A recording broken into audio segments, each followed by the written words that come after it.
महाकुंभ की इस बेला में आप सभी का हार्दिक स्वागत है। सभी के भीतर बैठे हुए परमात्मा को नमन, नमस्कार। आज हम महाकुंभ में प्रेरणा के ऊपर बात करेंगे।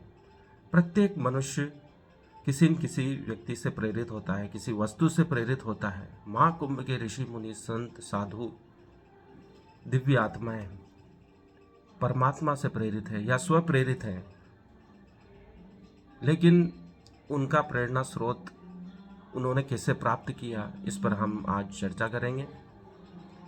आइंस्टीन अपनी प्रेरणा स्रोत अपनी पत्नी को मानते थे, लेकिन उन्होंने कभी कहा नहीं। लेकिन उनकी जो भी महान खोजें हैं, अपनी पत्नी की प्रेरणा से ही, उनके मार्गदर्शन से ही उन्होंने सिद्ध की है।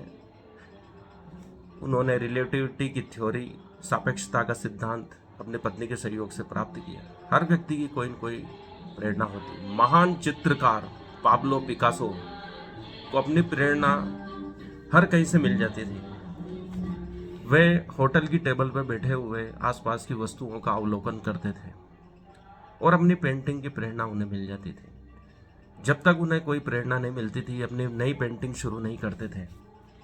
प्रेरणा प्राप्त करने के लिए वे कई देशों की, राज्यों की, शहरों की यात्रा करते थे। जब तक उन्हें एक बेस्ट सिचुएशन, इंस्पिरेशन, प्रेरणा नहीं मिल जाती, वह अपनी पेंटिंग शुरू नहीं करते थे। उनकी पेंटिंग करोड़ों में बिकती थी और आज भी उस महान चित्रकार के मुकाबले कोई चित्रकार नहीं है, ऐसा चित्रकारों की परिषद का मत है। उन्होंने अपने समय में ही नहीं, पहले से लेकर आज तक भी उनके मुकाबले कोई चित्रकार नहीं हुआ, ऐसा विद्वानों का मत है। उनसे धनी चित्रकार भी कोई नहीं हुआ। वह हर पल अपनी प्रेरणा तलाशते रहते थे। सेल्फ इंस्पिरेशन के लिए भी उन्होंने काफ़ी काम किया। वह स्व प्रेरित भी रहते थे। हर समय रचनात्मक कोई न कोई प्रयोग करते रहते थे। चित्रकला में उन्होंने अनेक आयाम स्थापित किए। तो उसका कारण यही था कि वह हर कहीं से अपनी प्रेरणा तलाश लेते थे। उनसे एक बार किसी ने कहा कि आप ये कार्य क्यों करते हैं, इससे आपको क्या फ़ायदा मिलता है? तो उन्होंने यही जवाब दिया कि मुझे इससे आनंद प्राप्त होता है। प्रत्येक कार्य को अपने आनंद के लिए ही करना चाहिए। प्रत्येक कार्य को आनंद के लिए करना चाहिए। उन्होंने सिखाया कि किसी भी कार्य को पैसे के उद्देश्य से नहीं करना चाहिए। सिर्फ आनंद प्राप्त करना हमारा लक्ष्य होना चाहिए। हमें कार्य में मज़ा आ रहा है या नहीं आ रहा है, वह हमें देखना चाहिए। साधु संतों ने भक्ति का मार्ग चुना क्योंकि उसमें उन्हें आनंद आता है, उसमें परमात्मा के दर्शन होते हैं। महाकुंभ में सभी वर्णों के, सभी वर्गों के, विभिन्न संप्रदायों के साधु संत हैं।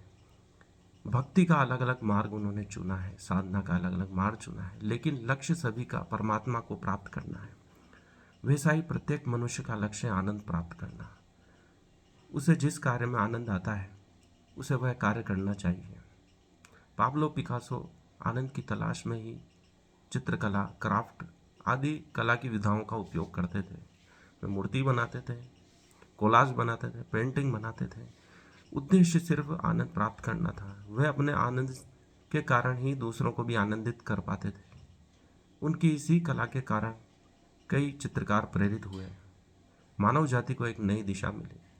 युद्ध का एक दृश्य उन्होंने पेंटिंग के रूप में उकेरा तो पूरी दुनिया उससे प्रभावित हुई। हम कई मोटिवेशन स्पीकरों को सुनते हैं, लेकिन प्रत्येक व्यक्ति को सेल्फ मोटिवेट होना चाहिए, क्योंकि हर व्यक्ति जानता है कि उसको स्वयं को कैसे मोटिवेट करना है, किस चीज़ से वह प्रेरित होता है। आज के लिए इतना ही। मेरे चैनल को सब्सक्राइब करें, लाइक करें, इसे अधिक से अधिक शेयर करें। धन्यवाद।